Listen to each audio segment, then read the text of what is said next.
हमारे नए गली न्यूज़ इंडिया चैनल को सब्सक्राइब करें और बेल आइकन दबाना ना भूलें। दोस्तों अस्सलाम वालेकुम।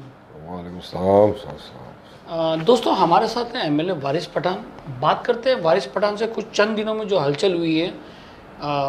एक तो ये बात थी कि एमआईएम की जो 2 लिस्ट निकली थी उसमें वारिस पठान साहब का नाम नहीं था उसके अंदर। उसके लिए हमने कुछ सवाल सोशल मीडिया पे गली न्यूज़ ने उठाई थी। उसके बाद जो है इनका नाम डिक्लेयर हुआ, उस बारे में बात करेंगे। दूसरी बात करेंगे बाइकल्ला कॉन्स्टिट्यूएंसी में जो आजकल हो रहा है उसके ऊपर बात करेंगे, और मुंबई प्रेसिडेंट को जो हटाया गया उसके ऊपर बात करेंगे। वारिस भाई 2-3 चीज़ें आपसे पूछना है, थोड़ा रोक टोक जैसा रहेगा, डोंट टेक इट पर्सनली। इसलिए हमने आप बीच में हमारा माइक पकड़ना चालू किए थे, इसलिए भी हम लोग वायरलेस लाए वायरलेस पे बात वायरलेस लाए थे क्योंकि आप बीच बीच में मेरा माइक खींचते थे। सलीम भाई रोक ठोक करेंगे आओ। हाँ कैसा है ना, तो इसलिए हमने क्या किया, अभी वायरलेस लेकिन आप मेरा माइक नहीं छीनता। माइक नहीं। चलो ये तो लाइटर मूवमेंट की था। वारिस भाई एक बड़ा सवाल उठता है कि सिटिंग एमएलए जब महाराष्ट्र की लिस्ट निकलती है तो उसकी पहली लिस्ट में नाम नहीं रहता है, उसके बाद दूसरी लिस्ट निकलती है उसमें नाम नहीं रहता है, क्या वजह हो सकती है? देखिए मैं आपको क्लैरिफाई करूँ, पहली जो 2 लिस्ट निकाली थी औरंगाबाद के एमपी इम्तियाज जलील साहब ने निकाली थी महाराष्ट्र के सदर में, और जो मुंबई की फर्स्ट लिस्ट आई उसमें तो आपकी दुआओं से मेरा नाम आया, जो हमारे सदर पार्टी के जनाब बैरिस्टर असदुद्दीन ओवैसी साहब ने निकाली। तो लिस्ट देखिए, 2 लिस्ट में सिटिंग एमएलए का नाम नहीं है, ये सवाल है। तीसरा उनका है वो अलग बात है, क्योंकि 2 लिस्ट आ गई पर, और हमने आपको कॉल भी किया था। यस बिल्कुल आपने फ़ोन किया था। हाँ हाँ आपने बहुत भड़काने की मुझे कोशिश किया था, लेकिन मैं भड़का, मेरा सिंपल है। पहली जो लिस्ट मुंबई की आई उसमें मेरे पार्टी के बॉस जनाब बैरिस्टर असदुद्दीन ओवैसी साहब ने मेरा नाम डिक्लेयर किया, मैं उनका शुक्रिया अदा किया। अल्लाह का शुक्रिया अदा किया सबसे पहले कि अल्लाह सुब्हान तआला ने और असद ओवैसी साहब ने, अकबर ओवैसी साहब ने मुझे फिर एक मरतबा मौका दिया बाइकल्ला से चुनाव लड़ने का। हालांकि मैं तो 5 साल से ही काम कर रहा हूँ, ऐसा कुछ नहीं चुनाव आया उसी दिन में तैयार होकर कैंपेनिंग में निकल गया, नहीं। अल्हम्दुलिल्लाह 5 साल से काम किया, लोगों के बीच में थे, काम किए और बहुत काम किए। अब अगर आप देखोगे मेरा मैनिफेस्टो तो समझ में आएगा कि इतना काम अगर कोई सिंगल हैंडेड एमएलए करके दिखा दे तो मैं मान जाऊँ। मैं रिकॉर्ड ब्रेक किया हूँ, 158 बिल्डिंग को मैंने फंड दिया है 5 साल के अंदर, जो खुद एक रिकॉर्ड है। 100% फंड यूटिलाइज हुआ है। 1400 गाड़ी की पार्किंग आज तक कोई ले सका मुंबई में, मैंने लिया लड़ झगड़ के। असेंबली में जो मुद्दे उठाए वो तो उठाए हर शोबे पे, पूरे माइनॉरिटीज़ के लिए उठाए मुद्दे। बाकी पानी की जो किल्लत थी वो हटा के दिया मैंने, पूरे 350 मीटर दारूखाना में पाइपलाइन लगाया। झोपड़े धारकों को उनका जो अधिकार था, लीगल थे, एलिजिबल थे, उनको घर दिलाया है। तो इतने अच्छे काम करने के बाद भी आपका नाम तीसरी लिस्ट में क्यों आया? देखिए सलीम भाई, लिस्ट की ऐसी बात नहीं है। पार्टी अगर मेरा नाम नहीं भी डालती ना तो भी मैं पार्टी का वफादार सोल्जर हूँ। क्या होता है, मैं बहुत इज्जत करता हूँ असद भाई, अकबर भाई, उनके साथ काम करता। असद भाई नाम से क्या ले, असद भाई की सब इज्जत करते हैं, अकबर भाई की सब इज्जत करते, हम भी करते, आप भी करते, सब करते। मगर सवाल जो है कि तीसरी लिस्ट में नाम में आने का क्या रीज़न?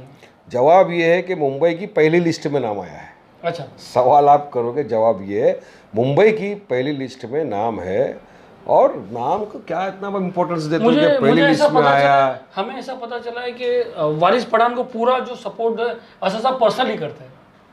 अल्हम्दुलिल्लाह ये सही बात है। असद साहब ने, अकबर साहब ने भी, हाँ, असद साहब अकबर 5 सालों में मुझे बराबर से गाइड किया। हर वक्त हर पल मुझे समझाते रहे किस तरह काम करना, क्या करना। और आप तो देखते हो, मैं अगर जो डिबेट में जब बैठता हूँ तो पूरा लिंक भेजते असद भाई मेरे को।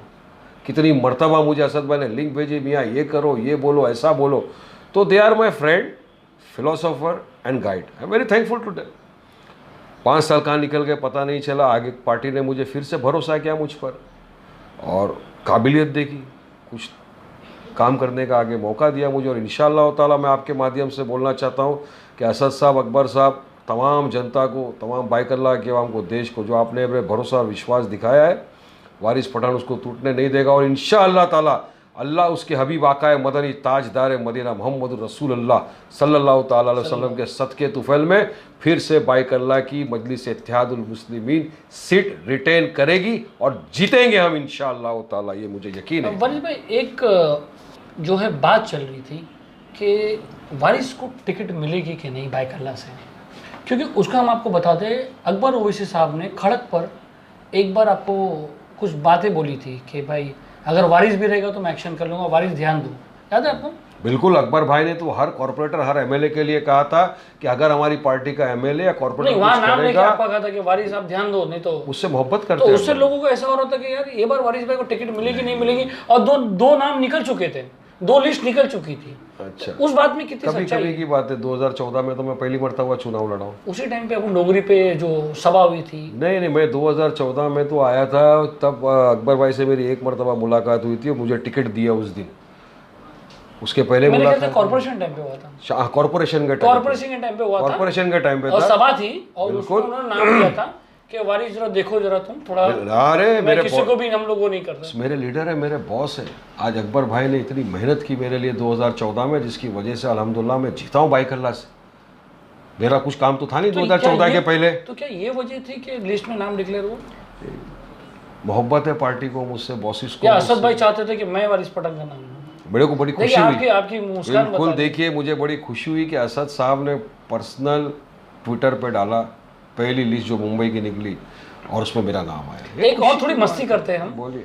4था नंबर पे डाले आपका नाम। अरे यार, चलो ठीक है, 4 नंबर 1 नंबर कुछ नहीं होता। असद साहब ने भी आपको 14, क्या ठीक है, वो तो मजाक। अरे असद साहब मुझे 10 नंबर पे रखेंगे तो भी मैं खुशी खुशी स्वीकार करूंगा उस चीज़। अभी आगे बढ़ते हैं। वारिस जी, मुंबई प्रेसिडेंट चेंज हुआ है।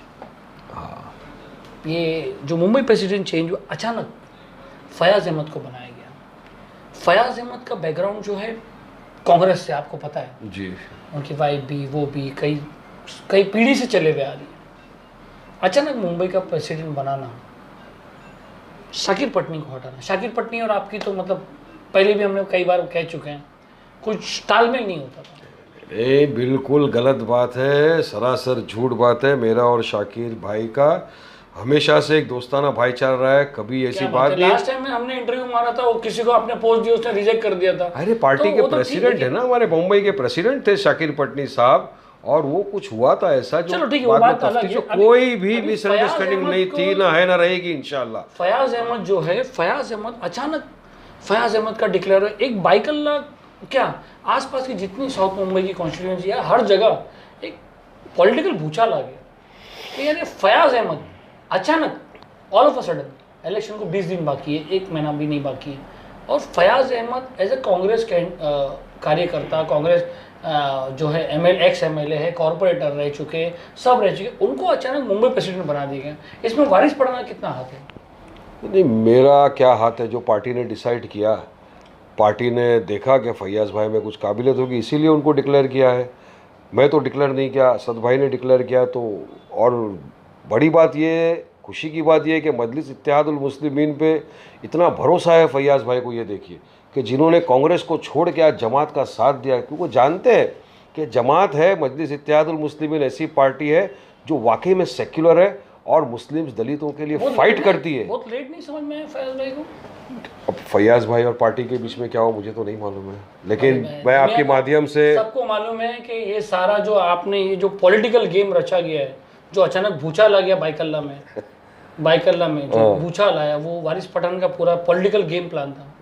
पॉलिटिक्स में जायज़ है, इसमें आपने कुछ गलत नहीं किया। मैं आपको हकीकत बता रहा हूँ, मेरा इसमें कोई हाथ नहीं है। मुझे यकीन मानिए, कल तक पता नहीं था कि ये हो रहा है। नहीं मान सकते वारिस भाई, नहीं मान सकते। नहीं मानते तो मैं क्या को, वारिस असद भाई साहब नहीं ने मान सकते। डिक्लेयर किया। पर आपके माध्यम से फ़िलहाल मैं फैयाज अहमद साहब को बहुत बड़ी शुभकामनाएं, मुबारकबाद पेश करता हूँ कि आप माशाल्लाह हमारी मुंबई के सदर बने। कितना रिकमेंड किया आपने उनके बारे में? अच्छा, सबको ब्रीफिंग तो लगी होगी ना कि पार्टी हमारी सलीम भाई 52 ईयर्स से है एग्जिस्टेंस में। मैं रिकमेंड करूं, आप रिकमेंड करो, उससे फ़र्क नहीं पड़ता। वो सब जानते हैं, उनको सब के बारे में सब कुछ पता रहता है, हर चीज़ का नॉलेज और इन्फॉर्मेशन रखते हैं वो लोग। ऐसा ओवरनाइट तो नहीं बना दिया होगा किसी को, मेरा ये सोचना ऐसा है मेरा कि सोच समझ के बाद की। भाई फयाज अहमद को ओवरनाइट ही बनाया। खुशी की बात है ना कि अगर एक बाहर का कांग्रेस का इंसान छोड़ के आता है हमारी पार्टी में लीडर, तो मेरे लिए तो बड़ी खुशी की बात है कि, और शाकिर भाई भी हमारे साथ ही है, शाकिर भाई से कोई नाराज़गी नहीं है। शाकिर भाई बिल्कुल हमारे साथ कंधे से कंधा मिलाकर चुनाव में कैंपेनिंग भी करेंगे, साथ भी देंगे और हमेशा रहेंगे हमारे साथ। शाकिर भाई के लिए मेरे दिल में जो कल इज़्ज़त थी, आज भी उससे ज़्यादा इज़्ज़त है मेरे दिल में। तो इसमें कोई, भले आप मीडिया या हमारे ओपोनेंट्स या हमारे दुश्मन कितनी भी आग मिर्ची लगाने की कोशिश करें, लेकिन ये फेविकोल का जोड़े टूटता नहीं सलीम भाई, फेविकोल का जोड़े। हम सब साथ में मिलके काम करेंगे, सब पार्टी के लिए आए सब। फयाज अहमद का मुंबई प्रेसिडेंट बनना वारिस पठान को कितनी ताकत देता है? बिल्कुल एक ताकत रहेगी, क्योंकि वो ग्रास रूट लेवल पे काम कर चुके हैं, एमएलए रह चुके हैं, कॉरपोरेटर रह चुके हैं, चुनाव लड़े हैं और एक फॉलोइंग है उनकी। तो इंशाल्लाह बाइकल्ला कोई नहीं, पूरी मुंबई के अंदर एक पार्टी को स्ट्रेंथ मिलेगा, बेनिफिट होगा। और पार्टी ने सब सोच के फैसला किया ना, जब असद साहब ने सोचा है तो वारिस पठान तो छोटा सा आदमी है मेरा। नहीं, फिर भी ये छोटा सा आदमी पे गेम खेला जाता है, प्यादे पे ही गेम खेला जाता है चेस में, राजा तो पीछे ही खड़े रहता है। आपको कितना पावर लग रहा है आज की तारीख में कि नहीं यार मेरे पास एक बड़ी टीम आ गई है, फयाज अहमद है, मुबीन कुरैशी है और बहुत सारे लोग हैं उसमें? देखिए अल्हम्दुलिल्लाह अच्छे, आप बहुत अच्छा है, पावर है ये फयाज भाई का जॉइंट होना, मुबीन कुरैशी साहब हमारे साथ में है, काफ़ी लोग साथ में हैं। मैं आपको बता नहीं सकता कि बाइकल्ला में सलीम भाई मैंने पिछले 38 डेज़ हो गए मुझे, 38 डेज़ में ऑलमोस्ट कैंपेनिंग, मतलब एक राउंड मैंने किया। कैंपेनिंग में जाते तो 5 साल में गए, लेकिन इस मरतबा जो स्पेशल जाके सबको जो मिले 38 डेज़ में, अल्हम्दुलिल्लाह मुझे इतनी खुशी हुई। मैंने अल्लाह सुब्हान ताला का इतना शुक्रिया अदा किया कि अल्लाह तूने लोगों के दिल में इतनी मोहब्बत मेरे लिए रखा। जबकि लोग अनाप शनाप बकते थे मेरे यहाँ वो ये, लेकिन जब मैं जा रहा हूँ इतनी मुझे मोहब्बतों से नवाजा है लोगों ने कि मुझे यकीन है, कॉन्फिडेंट है कि अल्लाह सुब्हान ताला लोगों के, बाइकल्ला के अवाम के दिल में मेरे लिए मोहब्बत पैदा है, रहेगी, और वो मुझे मोहब्बत से चुन के लाएंगे। इस वक्त वो लड़ेंगे, अवाम लड़ेगी, और देखना बाइकल्ला की अवाम ये बीजेपी और शिवसेना को किस तरह से उखाड़ के फेंकेगी यहाँ से। बाइकल्ला में आपकी लड़ाई किससे? ये मेरी लड़ाई तो बीजेपी नहीं, मतलब एमआईएम की लड़ाई किससे? एमआईएम की लड़ाई जो है वो तो पूरे बीजेपी। मुंबई की बात करते, चलो पूरे महाराष्ट्र की बात करते। देखिए हमारी जो लड़ाई है ना सलीम भाई, वो तो ये तमाम जो पार्टियां हैं, कांग्रेस, समाजवादी, बीजेपी, शिवसेना, जितनी भी ये पार्टियां जो अपने आप को सेक्युलर बोलती है मगर सेक्युलर है नहीं हकीकत में, इन लोगों से हमारी लड़ाई है। और ये जो समर्थन कर रहे हैं बैकडोर से, फ्रेंडली फाइट, ये जो कर रहे हैं, ऐसी पार्टियों को हमको जड़ से उखाड़ के फेंकना है। हमारी लड़ाई वो लड़ाई है जो लोग संविधान का कत्ल करना चाहते हैं उनसे, जिन्होंने इकोनॉमी के धज्जियाँ उड़ा दिए उनसे, बेरोजगारी को बढ़ा दिया उनसे। तो हमारी लड़ाई तो तमाम इन लोगों से, हमारा काम है डेवलपमेंट, विकास, लोगों की आवाज़ बनना, लोगों के लिए खड़े। और आज आप मुझे बताइए सलीम भाई, आपका मेरा इतने सालों से ताल्लुक़, ट्रिपल तलाक का मुद्दा आ गया। एक मुसलमान इंसान जो है ना हर चीज़ बर्दाश्त कर लेगा, मगर शरीयत में मदाखिलत किसी भी कीमत से बर्दाश्त कोई नहीं करेगा, कोई नहीं करेगा। जब ये मुद्दा आया तो हमने तो 50 बस भर के भेजी थी हमने आज़ाद मैदान में, हमारी बहनों को यहाँ से बाइकल्ला से लड़े हम। पार्लियामेंट में जब ये आया बिल, एक ही वाहिद आदमी लड़ा जो अपनी बेटी की शादी छोड़ के आए थे, वो था वाहिद बैरिस्टर असदुद्दीन ओवैसी साहब, जो मेरी पार्टी का सदर था। ये समाजवादी पार्टी के 6 सांसद थे, उठ के चले गए छोड़ के। कांग्रेस के जो सांसद थे वो चले गए। तो ये सिर्फ सेक्युलरिज्म बताते हैं, हकीकत में इनको अपने आकाओं को बुरा नहीं लगवाना है, इनके आकाओं को खुश करना है इनको, इसलिए छोड़ के चले गए। ये कभी मुसलमानों की माइनॉरिटी के लिए फेवर में बात नहीं कर सकते। इनका दूमुया चेहरा पब्लिक के सामने आ गया। आज कश्मीर का इशू देख लो कितना बड़ा हो गया। जब कश्मीर हमारा है तो कश्मीरी भी हमारे हैं सलीम भाई, उनसे भी वही प्यार मोहब्बत होना चाहिए। लेकिन मेरा जो बॉडीगार्ड है आज हमसाक, बोलता है वारिस भाई 40 दिन हो गए, 2 मरतबा बीवी से बात हुई है। बीवी आती है चल के एक बूथ पे, वहाँ पे लाइन लगी रहती है 3 घंटा, उसके बाद वहाँ से वो फ़ोन लगा के देता है, फिर वो फ़ोन पे बात करती है, 3 मिनट में रख देता है। इसको पता नहीं घर का क्या हाल है, पुरसाने हाल नहीं उनके घर वालों का। इतने बड़े चीफ मिनिस्टर रह चुके इंसान को आपने नज़र कैद करके रख दिया। आज कश्मीर की जो इंटरनल हालत है वो आप बयान नहीं कर सकता सलीम भाई में। क्यों सब खामोश बैठे हैं, क्यों किसी के मुंह में जुबान नहीं है कि कोई कुछ बोले कश्मीरियों के लिए। मगर वाकई में अगर हक के लिए कोई बोला कश्मीरियों के लिए भी, तो भी सिर्फ और सिर्फ मेरे पार्टी का प्रेसिडेंट बोला, असदुद्दीन ओवैसी साहब। तो फ़ख्र है और मुझे गर्व है। तो ऐसी पार्टियों के साथ लोग जुड़ते हैं। आज आपने देखा कांग्रेस में रहे इतने बरसों से, एमएलए रहे, फयाज भाई भी आ गए हमारी पार्टी। काफ़ी लोग चाहते हैं मजलिस इत्तेहादुल मुस्लिमीन के साथ जुड़ना, और इंशाअल्लाह आप देखना ये चुनाव में पब्लिक, आवाम फैसला करेगी और ऐसा जवाब देगी। ये जितने भी बीजेपी शिवसेना के दलाल और एजेंट बन के भी घूम रहे हैं ना, इंशाअल्लाह अल्लाह उसके हबीब के सदके तुफैल में इनको नस्तो नाबूद करेगा, इस तरह इनको हराएगा कि इनका नामो निशान मिट जाएगा, क्योंकि ये आए हैं माइनॉरिटी का सौदा करने। सलीम भाई, पॉलिटिकल लैंग्वेज में फ्रेंडली फाइट क्या होती है? मैं तो यही समझना चाहता हूँ फ्रेंडली फाइट। मुझे लगा आपको पता है। नहीं, मैंने सुना है कि पहले सुना कि मैच होती थी, फ्रेंडली बचपन में अपन खेलते थे। मैं भी पहली मर्तबा सुना फ्रेंडली फाइट क्या है। मतलब ये कांग्रेस और समाजवादी का तो सुन रहे थे कि 2-3 जगह पे गठबंधन है, और जो बाइकल है यहाँ पे फ्रेंडली फाइट। अभी वहाँ मैं समझता हूँ कि लोग सोनिया गांधी की तारीफ करेंगे, बाइकल्ला में कांग्रेस को गालियाँ बकेंगे, ऐसा लग रहा है। फ्रेंडली फाइट पे तो वही होगा ना। अच्छा, वहाँ तो सोनिया जी की तारीफ करना पड़ेगा क्योंकि एक है। अब यहाँ कांग्रेस की बुराई करेंगे, वही करना पड़ेगा। या तो ये और कांग्रेस दोनों मिल के लड़ रहे हैं और सीधा सीधा जाके शिवसेना और बीजेपी को हेल्प कर रहे हैं। और आवाम जानती है कि ये साजिश कितने साल से रची गई थी कि किसी भी तरह से बाइकल्ला में बीजेपी और शिवसेना का भगवा झंडा लहराया जाए। और ये साजिश के तहत एक प्यादे को डाला गया और उसको आगे रखकर ये कहा गया कि तुम माइनॉरिटीज़ के वोट काटो, सेक्युलर के वोट काटो, हमको लाके दे दो, आपकी तो सीट पक्की रहेगी। अरे मैं चैलेंज करता हूँ, हिम्मत है ना, कॉरपोरेशन से रेजिग्नेशन दो और लड़ो। अगर तुमको लगता है तुम जीत सकते हो ना, तो कॉरपोरेशन से रेजिग्नेशन दो और लड़ो, वरना तुम्हारे आकाओं को सिर्फ 5-10 हज़ार वोट दे के तुम सिर्फ एक ही काम कर रहे हो, माइनॉरिटी का सौदा कर रहे हो तुम। और ये आवाम जानती है, और इसका जवाब आवाम इतनी बखूबी देगी तुमको कि इंशाअल्लाह तुम हारोगे तो ज़रूर, मगर बहुत बुरी तरीके से तुमको हार मिलेगी। और पूरे राज्य में नहीं, पूरे देश में तुम्हारे लोग थूकेंगे। याद रखना ये बात मेरी। आवाम बोल रही है, आवाम की जुबान में आपके माध्यम से बोल रहा हूँ लोगों को। सलीम भाई, वरीश भाई, चलो एक आखिरी सवाल करते हैं, बहुत देर हो गई है। वरीश भाई, एक एमआईएम की एक थ्योरी लग रही है कि वो मुस्लिम पार्टी जो अपने आप को मुस्लिम पार्टी कहती है, समाजवादी, हम डायरेक्ट नाम लेते हैं, उसको फिनिश करने की सोच रही है कि नहीं सलीम भाई, बात ऐसी नहीं है। वो तो पार्टी खुद फिनिश हो गई, हमने तो कोशिश नहीं किया कभी भी। इसके पहले भी जो 2014 में अकबर साहब आए थे, हमने भी उनसे यही सवाल किया था।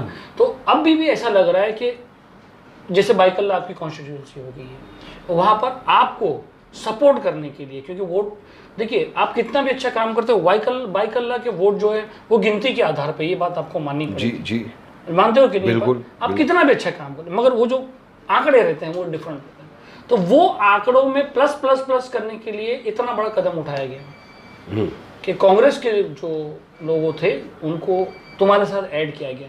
तो इसको ऐसा समझ सकते, मानकोड़ में देख लो, मैं सुना हूँ कि मानकोड़ में भी एक अच्छा कैंडिडेट देने वाले हैं, मैं मजबूत देने वाली, मुमरा में देने वाली है, एक मजबूत कैंडिडेट देने वाली है।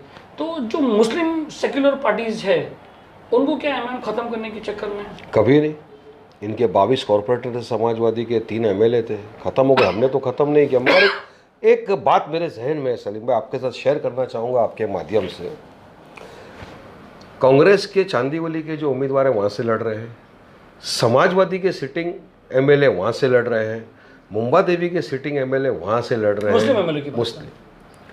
तो वारिस पठान ही बाइकल्ला से क्यों नहीं लड़े सिटिंग एमएलए? मैंने क्या गुनाह किया? मैं तो बल्कि सबसे ज़्यादा माइनॉरिटीज़ की आवाज़ बन के निकला हूँ। और लोग बोलते हैं, मुख्तलिफ जगहों पे जाके मैंने आवाज़ उठाई, हर शोबे पे मैंने आवाज़ उठाई है। तो ये जो सेक्युलरिज्म का दावा कर रहे हैं ना, असल में ये बीजेपी और शिवसेना के एजेंट है, और ये आए हैं बाइकल्ला में सेक्युलर वोट को काटने। खुदा की कसम खा के बोलता हूँ सलीम भाई, अगर यहाँ पे कोई सिटिंग एमएलए होता माइनॉरिटी का, तो वारिस पठान कभी नहीं आता उसके सामने लड़ने कि सेक्युलर वोट को मैं काटूं। याद रखना है, पठान की जुबान है। मगर नहीं, ये आए एजेंट बन के सेक्युलर वोटों का बंटवारा करने, कौम का सौदा करने, माइनॉरिटी का सौदा करने। मगर इंशाअल्लाह दीन दूर नहीं, आवाम जवाब देगी। और अल्लाह सुब्हानहू व तआला जानता है, उसका हबीब जानता है कि वारिस पठान की नीयत साफ है, दिल साफ है, माइनॉरिटी के लिए हमदर्दी रखता है दिल में इंशाअल्लाह, लोगों का काम करता था हूँ और इंशाअल्लाह मरते दम तक करूँगा। तो अल्लाह मेरे साथ है, अवाम मेरे साथ है, इंशाअल्लाह जीत हमारी होगी, जीत हक की होगी। और इनका घमंड, गुरूर, पैसा और इनकी बदनीयती की हार होगी इंशाअल्लाह इस मरतबा। देखना आप, अवाम फैसला करेगी, अवाम लड़ेगी और इनको हराएगी, अवाम लड़ेगी। देखना आपके उसमें एक रेडबुल की एनर्जी लग रही है सलीम भाई। जब मेरे अवाम की बात आती है ना, सवाल खत्म नहीं हुआ। ऐसी तरह लाइटर मूवमेंट के लिए कि कुछ वारिस भाई 2 दिन में कुछ ज़्यादा ही मतलब जैसे कि नया प्रेसिडेंट एक सपोर्ट मिलने के बाद एक आदमी जरा वो होता है तो वारिस भाई एकदम जरा ज़्यादा ही मतलब ये ना एनर्जी हो गए जैसा। सलीम भाई सुनिए, पठान का बच्चा हूँ, मजलिस से इत्तेहादुल मुस्लिमीन का MLA हूँ। ये शेरों की जमात है, गीदड़ भीदड़ नहीं, हम लोग डरते नहीं किसी के बाप से। और ये एनर्जी आज से कि आप तो 5 साल से देख रहे हो, बिंदास छाती ठोक के बात किया वारिस पठान और करता रहेगा। ये डरपोक लोग ने चलाया था, वहां से लड़ रहा है, यहाँ से लड़ रहा है, चल बे चल। वारिस पठान ने डराया डरेगा। और इंशाअल्लाह एक आखिरी बात आपके माध्यम से बोल सकता हूँ सलीम भाई, लोगों से रिक्वेस्ट तो कर सकता हूँ। मेरी बाइक अल्लाह की आवाम से अदबन गुजारिश है, रिक्वेस्ट है, दरखास्त है कि प्लीज़ देखिए 5 साल में मुझसे भी गलती, मैं फरिश्ता नहीं हूँ, लेकिन मुझे एक मौका दीजिए।